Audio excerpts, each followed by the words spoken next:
درود به همه دوستان عزیز. رسیدیم به جلسه 12 پروژه سامانه فریلنسری با فریمورک جنگو. ما توی جلسه قبل اومدیم که بخش دوم رجیستر کردن کاربرانمون رو پیاده سازی کردیم و ارسالشون کردیم به بخش سوم که میشد مرحله آخر. درسته؟ من میام اول یک بخش رو کامل انجام میدم دوستان، بعد میریم سراغ بخش بعدی. ما توی جلسه قبل اومدیم بخش حساب کارفرماها رو پیاده سازی کردیم، نشون دادیم صفحه‌شو. درسته؟ این جلسه میایم سراغ تابع پستش. من توی این جلسه اینو میگم، بعد دو جلسه آینده میریم سراغ حساب‌های فریلنسرها. اوکی؟ منتها قبلش من اومدم جلسه قبل بهتون گفتم به عنوان تمرین بیاید که این فیلدها رو اعتبار سنجی بکنید. همونطور که تو جلسات قبلی اگه یادتون باشه گفتیم برای اعتبار سنجی فیلدها داخل فرم ها از یک تابعی استفاده میشه به اسم کلین. درست میگم؟ بعد یه دونه آندرسکور میذاشتیم و نام اون فیلدمون رو بهش میدادیم. من میگم فیلد یوزر نیم هم قراره اعتبار سنجی بشه، مقدار صرف رو بهش میدم. حالا داخلش یک متغیری من میسازم به اسم یوزر نیم، توش میام از توی کلین دیتا، اوکی، از داخل کلین دیتا اون مقدار یوزر نیمی که قرار کاربر واسم ارسال کنه رو میگیرمش. یا به این صورت میشه، یا هم که بیای چیکار کنی بگی دات get user name. فرقش با اون یکی چیه؟ توی get میاد اگه وارد نکرد مقدار نان برمیگردونه، ولی اگه ما به این صورت بنویسیم میاد یک خطایی برمیگردونه. حله؟ این هم از این. بعدش این متغیر یوزر میسازم، داخلش میام یوزر رو دات آبجکت دات فیلتر میکنم، میام یوزر هامو فیلتر میکنم، میگم اون یوزر هایی رو فیلتر کن که یوزر نیمشون چیه؟ یوزر نیمشون برابر هستش با اون یوزر نیمی که کاربر برای ما ارسال کرده کلین دیتامون. درسته؟ بعد میگم دات اگزیست. درسته؟ این اگزیست میاد چیکار میکنه؟ میاد چک میکنه آیا وجود داره یا نداره.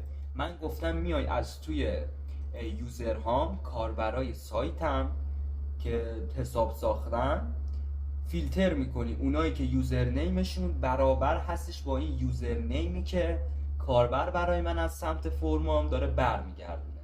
اگه وجود داشت که میاد ترو برمیگردونه، اگه اگزیست نبود میاد فالس برمیگردونه.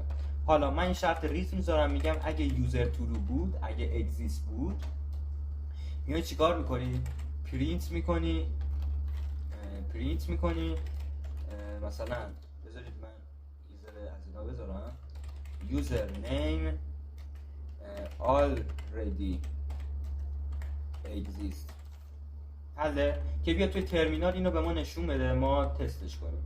بعدم میگم میای ریز میکنی یه دونه ولیدیشن ارور. درسته؟ داخلش من همین متن رو میدم،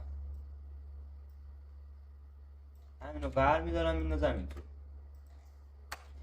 در آخر ریترن میکنم چی رو؟ یوزر نیم رو. اینم از این.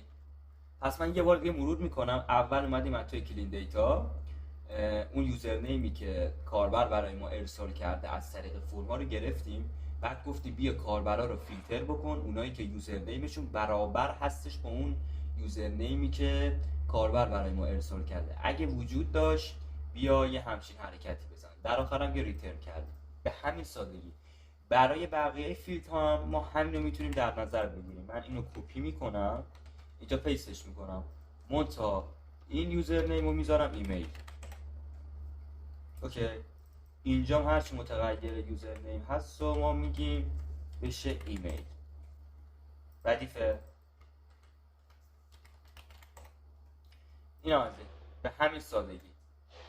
برای پسوردم که خب قبلا اصلا انجام داده بودیم، یک تابعی میسازیم به اسم کلین پسورد چند؟ 2. چرا پسورد 2؟ گفتیم پایتون میاد از بالا خط به خط میخونه، ما پسورد 2 رو بهش میدیم که قبلش پسورد 1 رو شناخته باشه، خونده باشه. اوکی. منتها من این پسورد 1 نمیذارم، میذارم پسورد. به نظرم اینطوری بهتر. پایینو میذاریم پسورد 2. حالا میام یک متغیری میسازم داخلش کلین دیتا، اطلاعات شسته رفته شده رو میریزم توش. خب آخرم شرط رو میذارم، میگم اگر فیلد پسورد اند فیلد پسورد 2 وارد شده بود و این دوتا با هم نامساوی بودن، پسورد نامساوی بود با چی؟ پسورد 2. میای چیکار میکنی؟ میای ریز میکنی برای ما یه دونه ولیدیشن ارور که password is not match. اوکی. یه پرینتی هم میکنیم که تو ترمینال ما دریافتش کنیم. میگم بیا پرینت کن این هم در آخرم میومدیم ریترن میکردیم چی رو؟ ریترن میکردیم پسورد 2 رو، البته CD. اوکیه. این هم از این از بخش اعتبار سنجی. به همین سادگی. میام سراغ ویومون. اول از همه چیکار میکنیم؟ مقدار فرممون رو بهش میدیم. بگیم self dot form class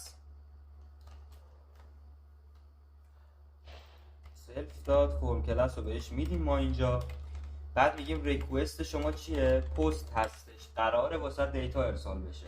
بعدم شرط همیشه که میگم اگه این فرم من دات ایز ولید بود، اطلاعات درست وارد شده بود، میای این اطلاعات رو داخل یک متغیر فرم ذخیره میکنی، دات کلین دیتا. و بعدش میایم یک یوزر میسازیم دیگه دوستان. این مرحله آخر هستش، کاربر میاد اطلاعاتش رو وارد میکنه و دیگه باید یک حساب واسش ساخته بشه. میگم یوزر رو میاری دات آبجکت دات کرییت یوزر. ببینید همون منیجری هستش که ما ساختیمش، میبینید همون هستش. این هم از این. و خب این مدل یوزر ما چه فیلدایی میگرفت؟ یه تلفن میگرفت، یوزر نیم میگرفت، ایمیل میگرفت، استاتوس رو میگرفت، اسکیل هم که واسه کاربران کارفرما در نظر گرفته نمیشه. پس ما باید این 4 تا رو بهش بدیم دیگه، ردیف تلفن، یوزر نیم، ایمیل، استاتوس. من میام اینجا میگم تلفنت برابر هستش با چی؟ با اون تلفنی که مرحله اول ازش گرفتیم. پس من میام اینجا دوباره در اون صندوقچمون رو باز میکنم، درست میگم؟ از توش میگم request.session. خب اسمشو گذاشتیم چی؟ page 1. درست میگم؟ حالا از توی میگم دیتا سشن مقدار تلفن. این از این. بعدیشی بود یه دونه یوزر نیم بود که میگم از توی فرم هامون میایید دریافتش میکنید. بعدی ایمیل بود که میگم فرممون از داخل فرممون میگیره و استاتوسش بود که اینم باید از توی سشنمون بگیریم، از توی صندوقچمون. دیتا من از اینجا کپی کنم وقت اشتباه نزنیم و مقدار استاتوس رو بهش میدم دیگه. و پسورد هم بود دیگه، پسورد میگم CD، اون پسوردی که کاربر داره واسمون ارسال میکنه. به همین سادگی. بعدش میگم بیا چیکار کن؟ ریترن کن، ریدایرکت کن به صفحه کجا؟ من میگم دوباره پرتمون کنه به این صفحه اول، مرحله اول، چون الان فعلا جایی نداریم ریدایرکت کنیم. میگم که پرت شو به این پیج رجیستر، فرم اولیمون. درسته؟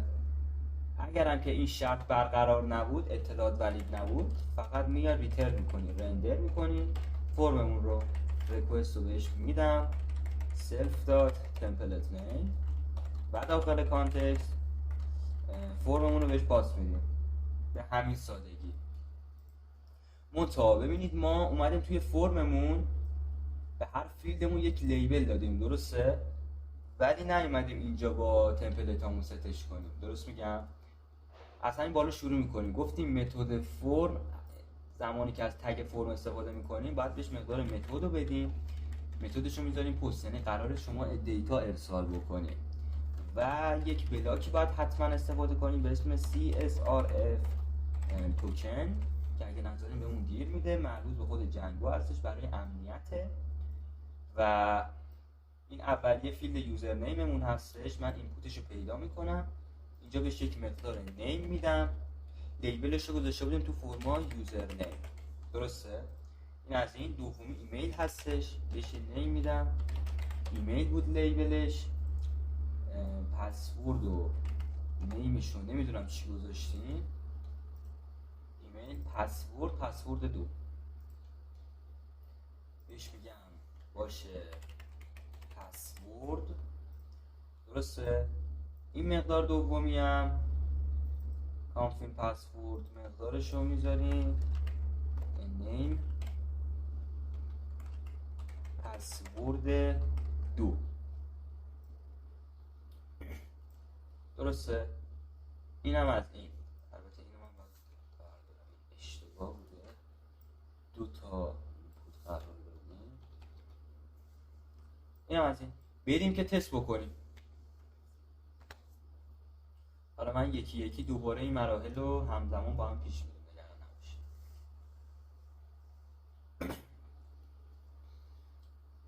بذارید از ویدیوی قبلیمون شروع کنیم. آها راستی یه کاری نکردیم،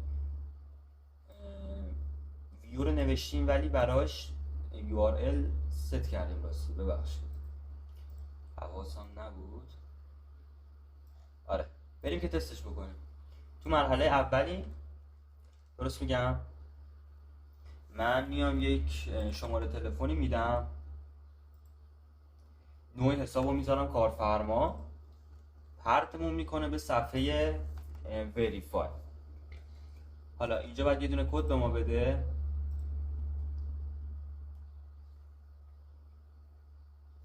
اه 3597. الان من کد رو وارد بکنم، شرط اول به درستی انجام میشه، میاد سراغ شرط دوم، میبینه نوع حساب فریلنسر نیست، پس اینو بیخیال میشه، میاد سراغ الس میاد ریدایرکتمون میکنه به صفحه کارفرما 3597. من اینجا 3597 رو وارد میکنم، الان ریدایرکت میشیم به صفحه فرم کارفرما، درسته؟ حالا اینجا من میام یک یوزر نیم واسش در نظر میگیرم، میگم رضا و رضا. اوکیه. الان من اینو بزنم باید پرتمون کنه به صفحه اول. میزنی؟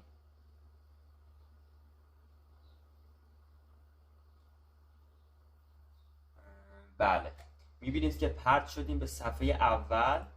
اوکی. الان من بیام اینجا صفحه رو رفرش کنم، بیام توی یوزر هام، میبینیم یک کاربر با اسم رضا، شماره تلفن فلان ساخته شده. درست میگم؟ که هیچ مهارتی هم نداره، چون نوع کارفرما هستش، استاتوسش برابر هستش با کارفرما. حله؟ اینم از این. به همین سادگی. جلسه بعد بریم سراغ بخش حساب‌های فریلنسرها و اونم پیاده سازی میکنیم. کار راحتیه. آره دیگه یه بار دیگه فقط اینجا رو مرور کنیم.